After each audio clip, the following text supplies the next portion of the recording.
வணக்கம் நண்பர்களே. ஒவ்வொரு புதிய நாளும் தொடங்குவது ஒரு கேள்வியோடுதான். நாம் யாருக்காவது பிரியமானவர்களா? யாராவது நம்மை கவனிக்கிறார்களா? ஒரு மெசேஜ், ஒரு கால் அல்லது ஒரு நோட்டிபிகேஷன், இதுவே நமது மனதில் முதலில் தேடும் விஷயமாக இருக்கிறது. ஆனால் ஒவ்வொரு நாளும் முடிவடையும் போது இழந்த கனவுகள், உறவுகள், சந்தோஷங்களை நினைத்து நாம் தனிமையில் மூழ்கிவிடுகிறோம். வெளியில் சந்தோஷமாக நடிப்பதாலும் உள்ளுக்குள் அதிகமாக வலிக்கும் நிலையில், பேச ஒரு நபர் இல்லாமல், அதையும் யாரும் அறியக்கூடாது என்று ஆசைப்படும் ஒரு நிலையில்தான் நம்மில் பலர் இருக்கிறோம். அதிகமான சிந்தனைகளும் எதிர்காலத்தை பற்றிய கவலைகளும் நமது வாழ்க்கையை சலிப்பாக மாற்றிவிடுகின்றன. நம்மையே நாம் மறந்து போகும்போது நாம் மேலும் உடைந்து விடுகிறோம். பின்று நாம் அனுபவிக்கும் துக்கம் நமக்கு எதுவும் இல்லாததால் அல்ல, மாறாக எல்லாம் இருந்தும் உள்ளுக்குள் தனிமையில் மூழ்குவதால்தான். நமது உள்ளார்ந்த வலியை யாரிடமும் திறந்து சொல்ல நாம் பயப்படுகிறோம். மற்றவர்கள் நம்மை கேலி செய்வார்களோ, அல்லது நீ சந்தோஷமாகத்தானே இருக்கிறாய் என்று சொல்லி நம்மை இலகுவாக எடுத்துக்கொள்வார்களோ என்ற பயம் நம்மை அமைதியாக்குகிறது. நாம் எல்லாரும் வெளியில் சந்தோஷமாக இருப்பதை காட்ட முயற்சி செய்கிறோம். ஆனால் உண்மையில் நாம் சந்தோஷமாக இருக்கிறோமா? பிடிக்காத விஷயங்களை செய்து கொண்டு போலியான புன்னகையோடு நாட்களை தள்ளிக் கொண்டிருக்கிறோம். அலுவலகத்துக்கு செல்லும் போது சிரிக்கிறோம்.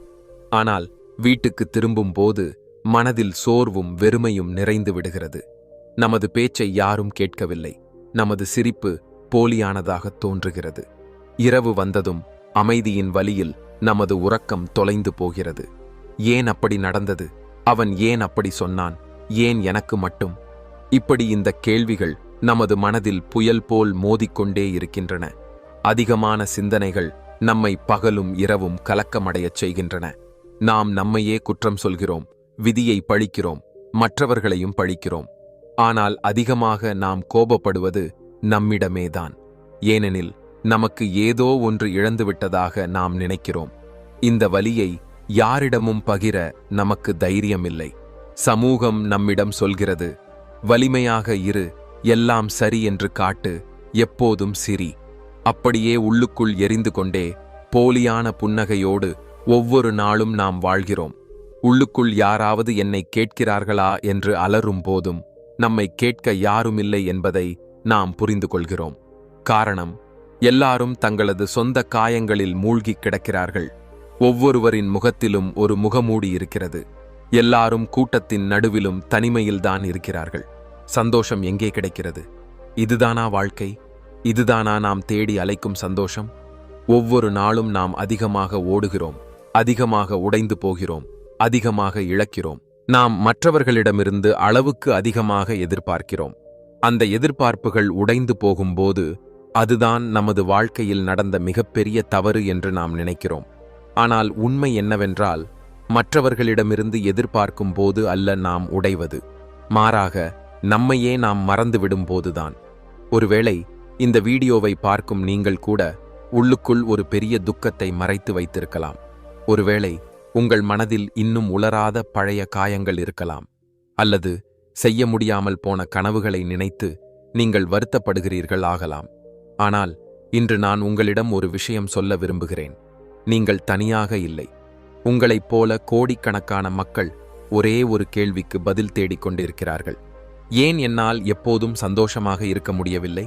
அதனால் எப்போதும் சந்தோஷமாக இருப்பதற்கான 5 விதிகளை பற்றி இன்று நாம் பேசப் போகிறோம். இந்த விதிகளை நீங்கள் உங்கள் இதயத்தோடு சேர்த்து வைத்துக் கொண்டால் உங்கள் வாழ்க்கையில் இருக்கும் குறைபாடுகளும், அசௌகரியங்களும், வலிகளும் மெதுவாக மறைந்து போகும். இது ஒரு ஊக்கமளிக்கும் உரை அல்ல, மாறாக உங்கள் உள்ளிலிருந்து வரும் ஒரு உணர்வு. அந்த உணர்வு உங்களிடம் சொல்கிறது, இனி எழுந்து புன்னகைத்து உங்களுக்காக வாழத் தொடங்குங்கள். நமது வாழ்க்கையில் வரும் சில விஷயங்கள், சில மனிதர்கள், சில உறவுகள், ஆல் ஆஃப் தெம் நம்மை விட்டு போவதற்காக மட்டுமே வரும். அதேபோல சில நினைவுகள் நமது உள்ளுக்குள் காயம் ஏற்படுத்துவதற்காகவே உருவாகின்றன. நம்மில் ஒவ்வொருவரின் வாழ்க்கையிலும் மாற்றி எழுதவும் மீண்டும் வாழவும் ஆசைப்படும் சில விஷயங்கள் இருக்கும். ஒருவேளை அது உடைந்த ஒரு உறவாக இருக்கலாம், நிறைவேறாத ஒரு கனவாக இருக்கலாம், அல்லது இன்னும் நமது இதயத்தில் துடிக்கும் ஒரு நபராக இருக்கலாம், இழந்து போன ஒரு வாய்ப்பாக இருக்கலாம். பல நேரங்களில் முன்னோக்கி செல்ல முயற்சி செய்யும் போது மனம் மீண்டும் நாம் உடைந்த அந்த செல்ஃப் த இடத்திற்கே திரும்பி போய்விடும். அப்போது அந்த வார்த்தையை சொல்லாமல் இருந்திருந்தால், இன்னும் கொஞ்சம் பொறுத்திருந்திருந்தால், அவன் என்னை விட்டு போகவில்லை என்றால் என்று வரும் என்றால் என்ற எண்ணங்கள் நம்மை கடந்த காலத்தில் கட்டிப் போடுகின்றன. அப்படி நேற்றைய நாட்களை இறுக்கமாக பிடித்து கொண்டால் இன்றைய நாளின் சந்தோஷத்தை நாம் தானாகவே அழித்துக் கொள்கிறோம். ஒவ்வொரு மனிதனின் வாழ்க்கையிலும் ஒரு திருப்பு முனை வரும். அப்போது 2 பாதைகளில் ஒன்றை தேர்ந்தெடுக்க வேண்டி வரும். ஒன்று அந்த வழியிலேயே வாழ்ந்து கொண்டிருப்பது, அல்லது அதை ஏற்றுக்கொண்டு முன்னோக்கி செல்வது. ஆனால் பெரும்பாலான மக்கள் முதல் பாதையையே தேர்ந்தெடுக்கிறார்கள். காரணம், ஏற்றுக்கொள்வது என்பது அவ்வளவு எளிதான விஷயம் அல்ல. நாம் நினைப்போம், நாம் அதை மறந்துவிட்டால் நாம் பலவீனமாகி விடுவோமா, நாம் உண்மையிலேயே காதலிக்கவில்லையா, அல்லது நாம் தோல்வியை ஒப்புக்கொண்டதாக ஆகிவிடுமா? ஆனால் உண்மை இதற்கு முற்றிலும் எதிர்மாறானது. கடந்த காலத்தை ஏற்றுக்கொண்டு முன்னோக்கி செல்லும் மனிதன்தான் உண்மையில் மிகவும் வலிமையானவன். நினைவுகள் நம்மை சிரிக்க வைக்கும் போது மட்டுமே அவை அழகானவை. ஆனால் ஒவ்வொரு இரவும் உங்களை அழவைக்கும், ஒவ்வொரு நாளும் உங்களை சோர்வடையச் செய்யும், உங்கள் அமைதியை குலைக்கும் நினைவுகளாக இருந்தால் அவை இப்போது ஒரு விஷமாக மாறிவிட்டன என்பதை நீங்கள் புரிந்து கொள்ள வேண்டும். அதனால் எப்போதும் சந்தோஷமாக இருப்பதற்கான 5 விதிகளில் முதல் விதி இதுதான்: போனது போனது. அதை பற்றி நினைத்து இனி அழாதீர்கள். ஆயுஷி என்ற பெயருள்ள ஒரு பெண்ணின் கதையை சொல்லலாம். அவள் ஒருவரை முழு மனதோடு காதலித்தாள். தனது வேலை, நட்பு எல்லாவற்றையும் ஒதுக்கி வைத்து அந்த உறவிலேயே வாழ்ந்தாள். ஆனால் எந்த காரணமும் இல்லாமல், எந்த பதிலும் சொல்லாமல் அவன் அவளை விட்டு போய்விட்டான்.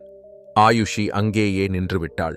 ஒவ்வொரு நாளும் அவள் அந்த பழைய புகைப்படங்களை பார்த்து கொண்டே இருந்தாள். ஒவ்வொரு பாடலிலும் அவன் முகத்தை தேடினாள். நான் என்ன தவறு செய்ததால் அவன் என்னை விட்டு போனான் என்று ஒவ்வொரு இரவும் அவள் யோசித்துக் கொண்டிருந்தாள். மெதுவாக மெதுவாக அவளுடைய முகம் வாடி குரலில் இருந்த சந்தோஷம் மறைந்து போனது. அதைவிட பெரிய விஷயம், அவள் தன்னிடமே பேசுவதை நிறுத்திக் கொண்டாள். ஆனால் ஒரு நாள் அவள் கண்ணாடியில் தன்னை பார்த்தபோது பயந்து போனாள்.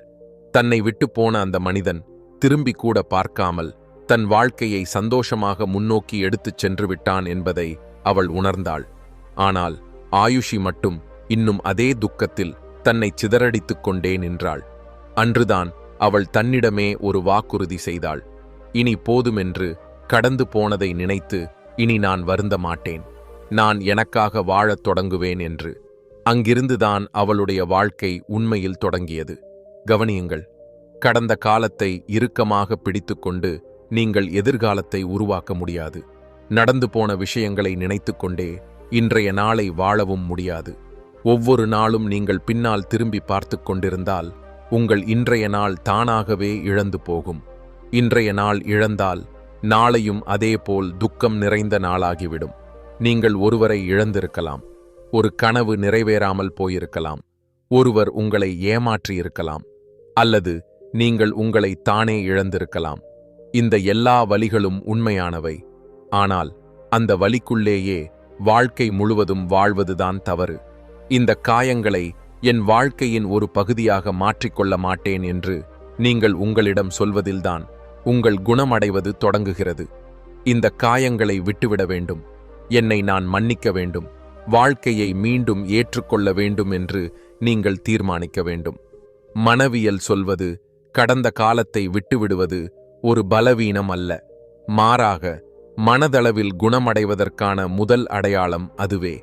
நாம் கடந்த காலத்தை விட்டுவிடும் போதுதான் புதிய நம்பிக்கைகள், புதிய ஆற்றல், புதிய உறவுகள் நமது வாழ்க்கைக்குள் நுழைகின்றன. அதைவிட முக்கியமாக நம்முடனான நமது உறவு புதிதாக தொடங்குவதும் அப்போதுதான்.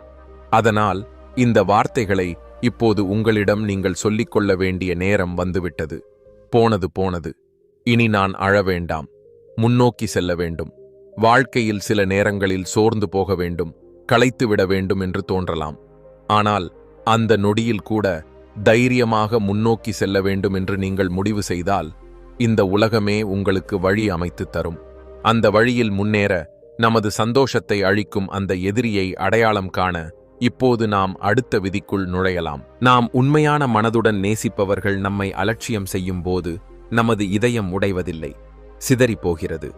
ஒரு குழந்தை கீழே விழும்போது அம்மாவின் அன்பான கைகளில் பாதுகாப்பு கிடைக்கும் என்ற நம்பிக்கையோடு ஓடிச் செல்லும். ஆனால் அந்த அம்மாவே, நீ ஏன் மீண்டும் மீண்டும் விழுகிறாய் என்று கேட்டால் அந்த குழந்தையின் உள்ளத்தில் என்ன உடையும் என்று சிந்தித்துப் பாருங்கள். நமக்கு மிக அதிகமாக ஆதரவும் அரவணைப்பும் தேவைப்படும் நேரத்தில் நாம் நேசிப்பவர்கள் நம்மை அலட்சியம் செய்தால் அதே நிலைதான் நமக்கும் ஏற்படுகிறது. பல நேரங்களில் நமது துயரத்தை நாம் வெளிப்படையாக சொல்லுவதில்லை. ஆனால் அவர்கள் அதை தானாகவே புரிந்து கொள்வார்கள் என்றும், உனக்கு எதுவும் பிரச்சனை இல்லையா என்று கேட்பார்கள் என்றும் நாம் எதிர்பார்க்கிறோம். அது நடக்காமல் போகும்போது தனிமை மெதுவாக மெதுவாக நமது உள்ளத்தில் வளர ஆரம்பிக்கிறது. ஒரு மனிதன் உடைந்து போவதற்கான மிகப்பெரிய காரணம் இதுதான். சொல்லாமல் அளவுக்கு அதிகமாக எதிர்பார்ப்பது.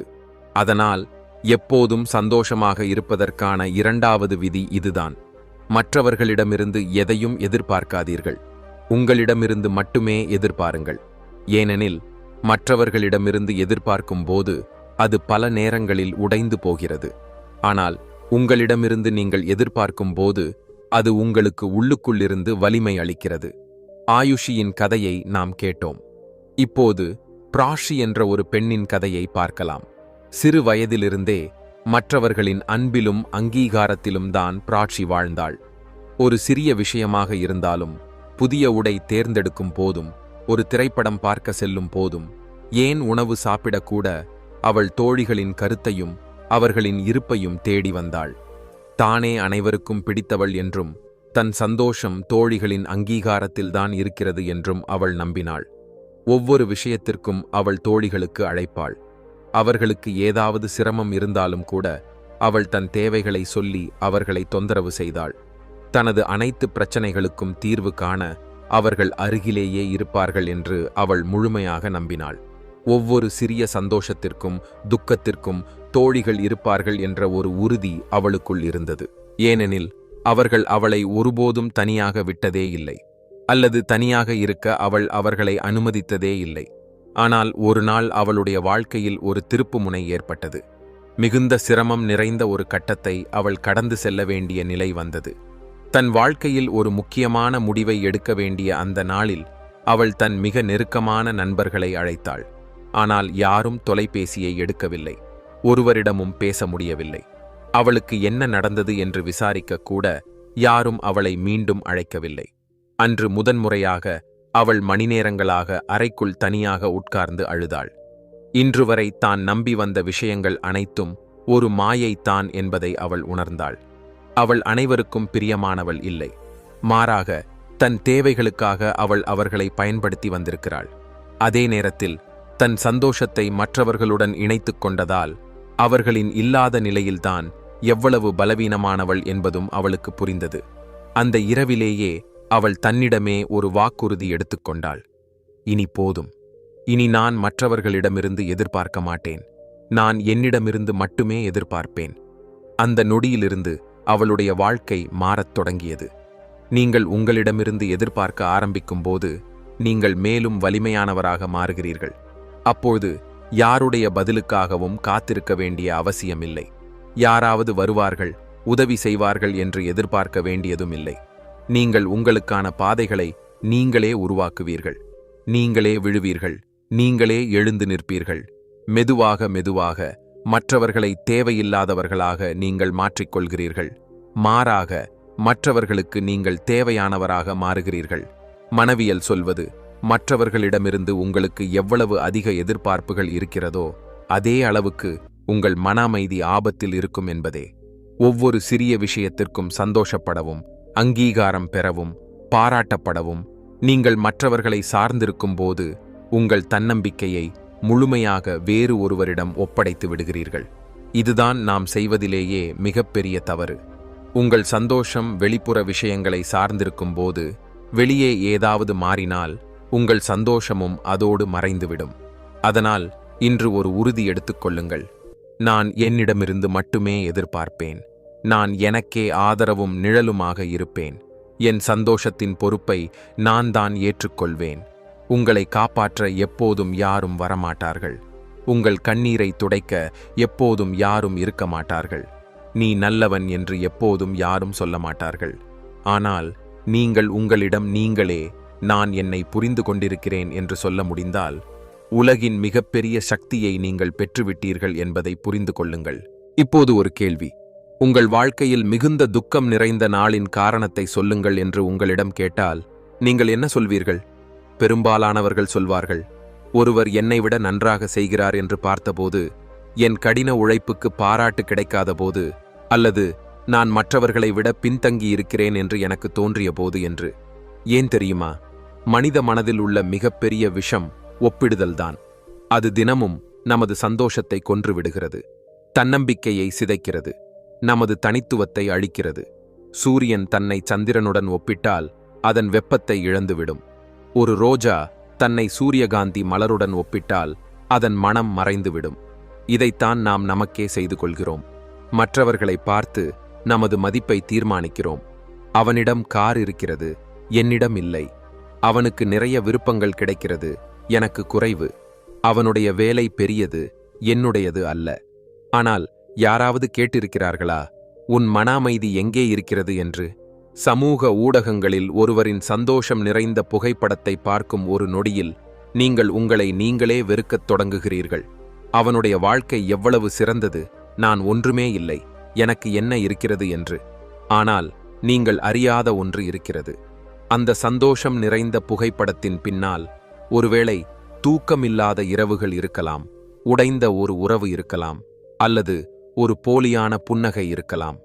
இன்றைய உலகத்தில் மற்றவர்களுடன் நம்மை ஒப்பிடுவது மிக எளிது. ஆனால் உண்மையில் சந்தோஷமாக இருப்பது அதைவிட கடினம். அதனால் எப்போதும் சந்தோஷமாக இருப்பதற்கான 3வது விதி இதுதான்: ஒப்பிடாதீர்கள். ஏனெனில் ஒப்பிடுதல் சந்தோஷத்தின் கல்லறை. மற்றவர்களை பார்த்து உங்கள் தனித்துவத்தை உருவாக்காதீர்கள். உங்கள் உள்ளுக்குள் பார்த்து அதை கண்டுபிடியுங்கள். ஆரவ் என்ற ஒரு இளைஞனின் கதையை சொல்லலாம். அவனுடைய நண்பர்கள் அவனை விட திறமையானவர்களாகவும் புத்திசாலிகளாகவும் வெற்றியாளர்களாகவும் இருக்கிறார்கள் என்று அவனுக்கு எப்போதும் தோன்றியது.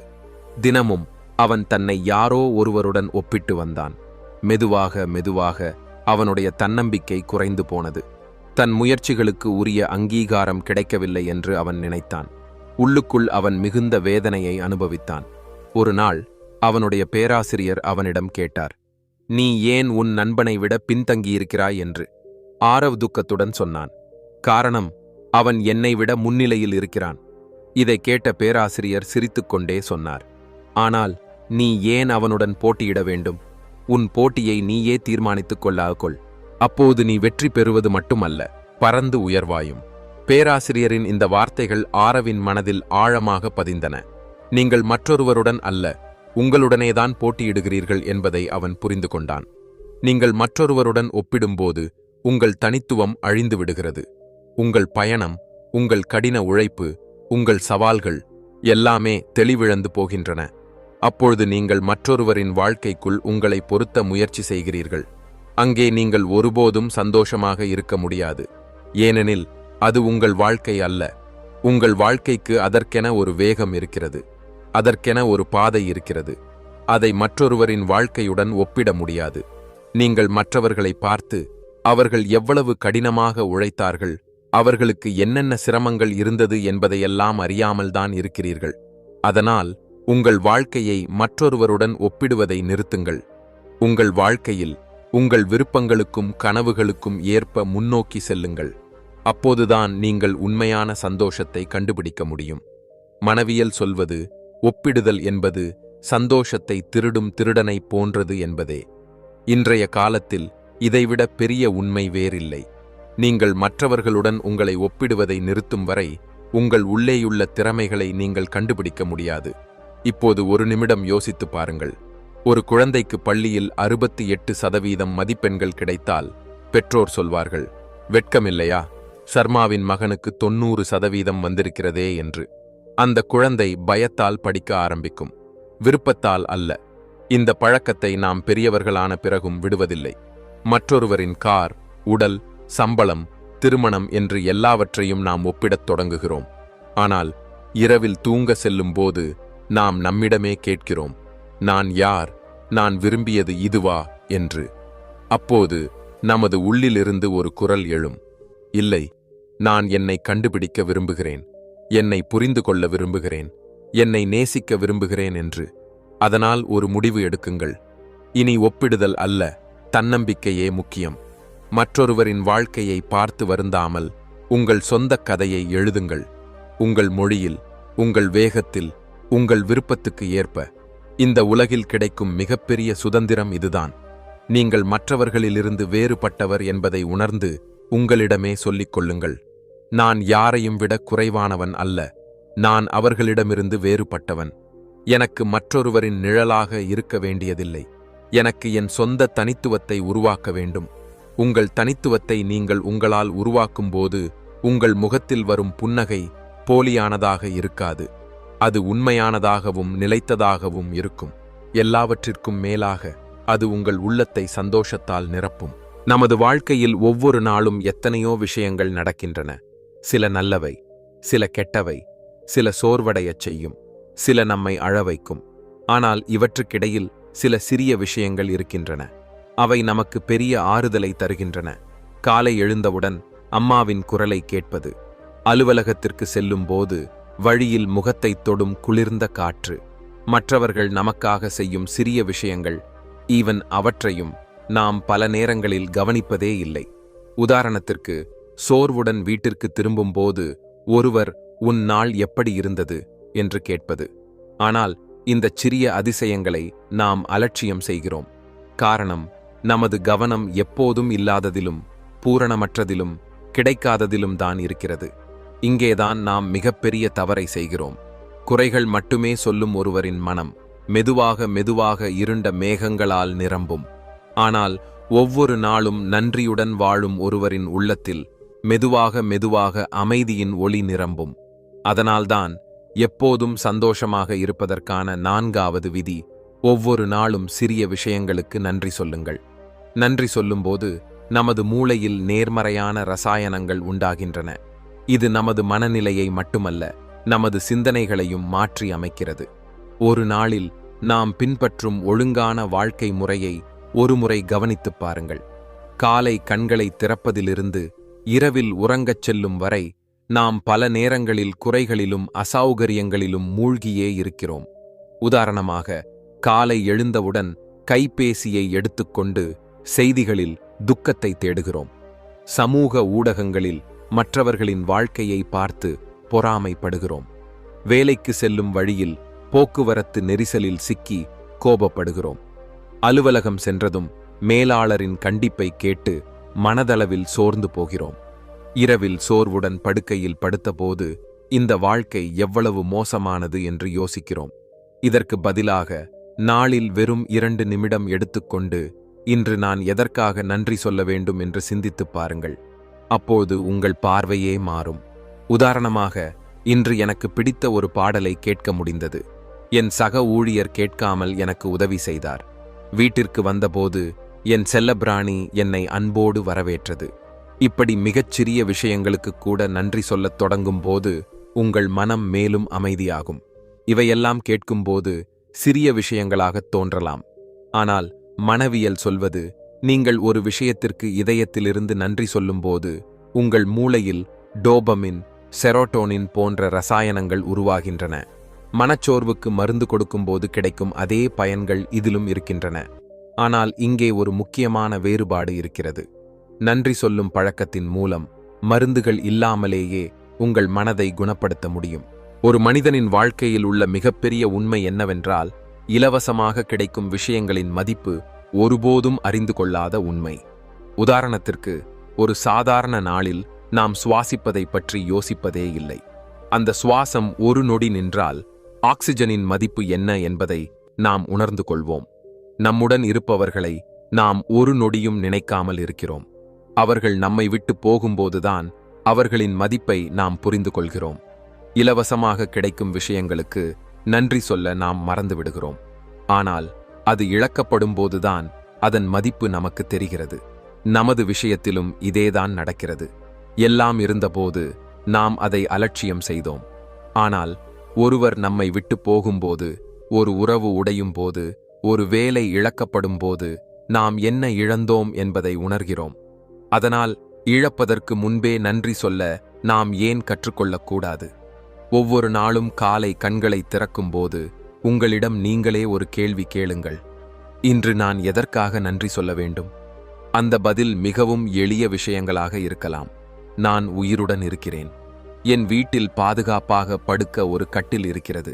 எனக்கு என் பிரியமானவர்களின் குரலை கேட்க முடிந்தது. எனக்கு சாப்பிட 2 வேளை உணவு இருக்கிறது. இதை நீங்கள் ஒவ்வொரு நாளும் பழக்கமாக்கும்போது உங்கள் மனம் குறைகளிலிருந்து அமைதிக்குள் நகரும். ஒவ்வொரு நாளும் ஒரு நொடி கூட இதயத்திலிருந்து நீங்கள் நன்றி சொன்னால் அந்த நொடி உங்கள் மனநலத்திற்கு ஒரு சிகிச்சையாக மாறும். நமது வாழ்க்கையின் உண்மையான வலிமை நாம் அடிக்கடி அலட்சியம் செய்யும் இந்த சிறிய விஷயங்களில்தான் மறைந்திருக்கிறது. சில கேள்விகள் கேட்கும்போது சாதாரணமாக தோன்றினாலும் அவற்றுக்கு பதில் சொல்லும்போது நமது ஆன்மா நடுங்கும். உதாரணத்திற்கு, உனக்கு எதுவும் பிரச்சனை இல்லையல்லவா? நீ சிரிப்பதை பார்த்தால் சந்தோஷமாக இருக்கிறாய் போல தெரிகிறதே. ஆனால் உண்மையில் நீ சந்தோஷமாக இருக்கிறாயா? இரவில் எல்லோரும் தூங்கும்போது உன் மனதில் என்ன நடக்கிறது? பலர் நாள் முழுவதும் எல்லோரின் முன்னிலும் சிரித்துக்கொண்டே நடக்கிறார்கள்.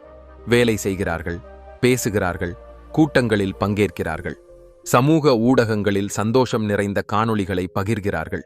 ஆனால் தனியாக இருக்கும்போது உள்ளுக்குள் ஒரு அமைதியான அலறல் எழுகிறது. அது உடலின் சோர்வு அல்ல, மனத்தின் சோர்வு. வெளிப்புற விஷயங்களை நாம் கையாள்கிறோம், ஆனால் நமது உள்ளுக்குள் என்ன நடக்கிறது என்பதை நமக்கோ மற்றவர்களுக்கோ புரிந்து கொள்ள முடியவில்லை. அதனால்தான் இந்த உலகில் மிக மதிப்புடைய விஷயம் மன அமைதி என்று சொல்லப்படுகிறது. ஆனால் வருத்தமான விஷயம் என்னவென்றால், அதை பெறுவதற்கு பதிலாக நாம் அதை இழந்து கொண்டிருக்கிறோம். ஒவ்வொரு நாளின் அவசரம், ஒவ்வொரு உறவின் பொறுப்பு, ஒவ்வொரு நொடியின் ஒப்பிடுதல், ஒவ்வொரு எண்ணத்திலுள்ள பயம், இவையெல்லாம் நமது மனதை கடுமையாக அழுத்துகின்றன. அது நம்மையே நம்மிடமிருந்து இழக்கச் செய்கிறது. அதனால் எப்போதும் சந்தோஷமாக இருப்பதற்கான 5வது விதி இதுதான்: மன அமைதிக்கு முன்னுரிமை கொடுங்கள். ஏனெனில் மனம் அமைதியாக இருக்கும்போதுதான் வாழ்க்கையின் ஒவ்வொரு அனுபவமும் ஆழமானதாகவும் அழகானதாகவும் உண்மையானதாகவும் தோன்றும். இப்போது கேள்வி இதுதான்: மன அமைதியை எப்படி கண்டுபிடிப்பது? இதற்கான பதில் 3 வார்த்தைகளில் இருக்கிறது: விழிப்புணர்வுடன் வாழ்தல், தியானம், தனிமையின் அமைதி. விழிப்புணர்வுடன் வாழ்தல் என்றால் ஒவ்வொரு நொடியையும் முழு உணர்வோடு வாழ்வது. கடந்த காலத்தில் சிக்காமல், எதிர்காலத்தை பற்றி கவலைப்படாமல் இப்போது நடப்பதை முழுமையாக உணர்வது. தியானம் என்றால் நமது மனத்தின் கூச்சல்களிலிருந்து சிறிது நேரம் விலகி நிற்பது. கண்களை மூடி சுவாசத்தின் ஒலியை மட்டும் கேட்டு எதையும் யோசிக்காமல், எதையும் கவனிக்காமல் உங்களுடன் நீங்களே இருப்பது. தனிமை, இதற்குத்தான் இன்றைய மனிதன் பயப்படுகிறான். ஆனால் இதுவே உங்கள் மிகப்பெரிய நண்பன். ஏனெனில் நீங்கள் தனியாக இருக்கும்போதுதான் உங்களை நீங்கள் உண்மையாக கண்டுபிடிக்க முடியும். உங்கள் சந்தோஷம் ஒரு மனிதரிலோ, ஒரு பொருளிலோ, ஒரு இலக்கிலோ இல்லை. மாறாக உங்கள் உள்ளுக்குள்ளேயே இருக்கிறது என்பதை அப்போது நீங்கள் புரிந்து கொள்வீர்கள். இந்த உலகம் மாறும், உறவுகளும் சூழ்நிலைகளும் பணமும் மாறும். ஆனால் உங்கள் மனம் அமைதியாக இருந்தால் எந்த புயலையும் நீங்கள் சிரித்தபடியே எதிர்கொள்வீர்கள். ஒரு சிறிய கதையை கேளுங்கள். ஒரு மனிதன் தினமும் ஒரு நதிக்கரையில் உட்கார்ந்திருப்பான். யாரிடமும் பேசாமல் ஓடும் நீரை பார்த்தபடியே அமர்ந்திருப்பான். மக்கள் அவனை பைத்தியம் என்று சொன்னார்கள். ஆனால் ஒரு நாள் ஒருவர் அவனிடம் கேட்டார், நீங்கள் தினமும் இங்கே என்ன செய்கிறீர்கள்? அவன் சிரித்தபடி சொன்னான், நான் எதுவும் செய்யவில்லை. என் அமைதியை கலைக்கும் அந்த சத்தங்களிலிருந்து தினமும் நான் திரும்பி வருகிறேன். இங்கே வந்து என்னை நான் மீண்டும் கேட்கிறேன். இதற்கு பெயர் ஆன்ட்ரீக அமைதி. இன்றைக்கு எல்லோரும் பணம், புகழ், உறவுகள் ஆகியவற்றை விரும்புகிறார்கள். ஆனால் உங்களிடம் உண்மையிலேயே அமைதி இருக்கிறதா என்று கேட்டால் பலர் மௌனம் காக்கிறார்கள். இல்லையெனில் ஒரு போலியான புன்னகையை தருகிறார்கள். இப்போது உங்களை நீங்கள் அறிந்து கொள்ள வேண்டிய நேரம். ஒவ்வொரு நாளும் 10 நிமிடம் உங்களுக்காக ஒதுக்குங்கள். கைபேசியிலிருந்து, கூட்டத்திலிருந்து, பேச்சிலிருந்து விலகி உங்கள் உள்ளார்ந்த உலகத்துடன் தொடர்பு கொள்ளுங்கள். மன அமைதியை கண்டுபிடிக்க நீங்கள் செய்ய வேண்டியது இதுதான். சில நேரங்களில் ஆழ்ந்த மூச்சு எடுக்குங்கள். சில நேரங்களில் உங்கள் எண்ணங்களை எழுதுங்கள். அல்லது தனியாக உட்கார்ந்து தேநீர் குடித்தபடி உங்களிடமே பேசுங்கள். ஆரம்பத்தில் இவையெல்லாம் விசித்திரமாக தோன்றலாம். ஆனால் இதை பழக்கமாக்கும்போது உங்கள் மனம் தானாகவே அமைதியாகும். உங்கள் உள்ளுக்குள் அமைதி விழித்தெழும் போது வெளி உலகம் எவ்வளவு சத்தம் செய்தாலும் நீங்கள் சிரித்தபடியே அதை எதிர்கொள்வீர்கள். ஏனெனில் அப்போது நீங்கள் எளிதில் உடைந்து போக மாட்டீர்கள். உள்ளார்ந்த வலிமையுடன் நீங்கள் மாறியிருப்பீர்கள். ஒருவேளை நீங்கள் கேட்கலாம், இதுதானா உண்மையான சந்தோஷம்? என் பதில் இதுதான். ஆம், ஆந்திரிக அமைதியை விட பெரிய சந்தோஷம் வேறில்லை. இப்போது சந்தோஷமாக வாழ்வதற்கான 5 விதிகளை நாம் புரிந்து கொண்டோம். நீங்கள் உண்மையாகவே சந்தோஷமாக இருக்க விரும்பினால் இந்த விதிகளை உங்கள் வாழ்க்கையில் நடைமுறைப்படுத்த முயற்சி செய்யுங்கள். இப்போது இந்த காணொளி இங்கே முடிகிறது. இந்த விஷயங்கள் உங்களுக்கு ஊக்கமாக இருந்தால் இங்கேயே நிறுத்தாதீர்கள். கீழே கருத்துக்களில் உங்கள் கருத்தை எழுதுங்கள். இந்த காணொளி உங்கள் மனதை தொடிந்திருந்தால் இன்று சிரித்தபடியே உள்ளுக்குள் வலியில் இருக்கும் மக்களிடம் இதை கொண்டு சேருங்கள். உங்கள் ஆதரவும் நம்பிக்கையும் புன்னகையும் தான் எங்கள் சேனலின் மிகப்பெரிய வலிமை. நாம் அடுத்த முறை மீண்டும் சந்திப்போம். ஒரு புதிய எண்ணத்துடன், ஒரு புதிய ஒளியுடன், ஒரு புதிய தொடக்கத்துடன். உங்கள் பயணம் அழகாக இருக்கட்டும். உங்கள் மனம் அமைதியாக இருக்கட்டும். உங்கள் வாழ்க்கை ஊக்கமளிப்பதாக இருக்கட்டும். நமது சேனலை சந்தாதாரராக இணைவதை மறக்காதீர்கள். மீண்டும் சந்திப்போம்.